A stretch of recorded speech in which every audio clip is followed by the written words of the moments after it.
Filipino Star ngayon, mga kababayan, ito pa ay mga tungkol po sa mga vloggers. Tatlong vloggers kakasuhan dahil sa panayam kay Bantag. Planong sampahan ng kasong contempt ng DOJ ang tatlong vloggers dahil sa pagpapalabas nila sa social media ng panayam nila sa takas sa batas na si Gerald Bantag kaugnay sa kasong murder sa veteranong broadcaster na si Percy Lapid.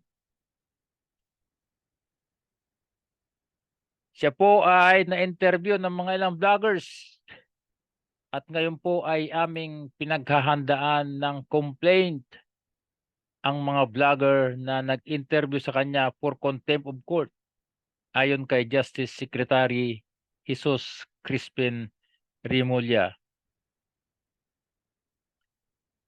Pinatutungkulan ni Remulla ang mga vloggers na sina Banat Bay, Coach Oli at Boss Dada TV na ilathala sa YouTube ang panayam nila kay Bantag. 2 linggo na ang nakakalipas, mga kababayan.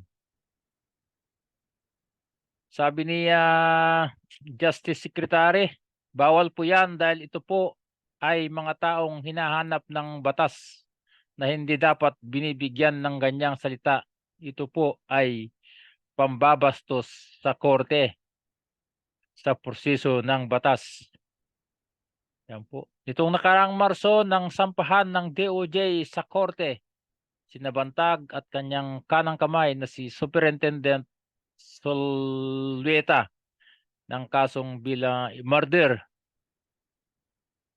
bilang mga mastermind umano sa pagpaslang kay Lapid na binaril noong October 3, 2022.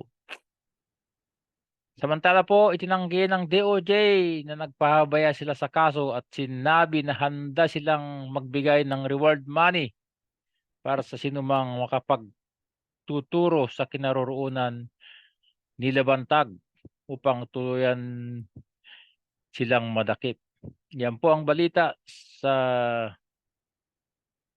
Filipino Star ngayon, October 4, 2023. Salamat po ng marami. Again, George R. Vlogs. Huwag pong kalimutan mag-subscribe, mag-like at mag-komento sa bandang ibaba.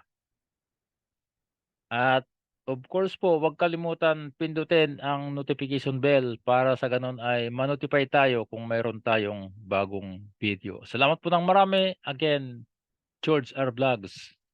God bless.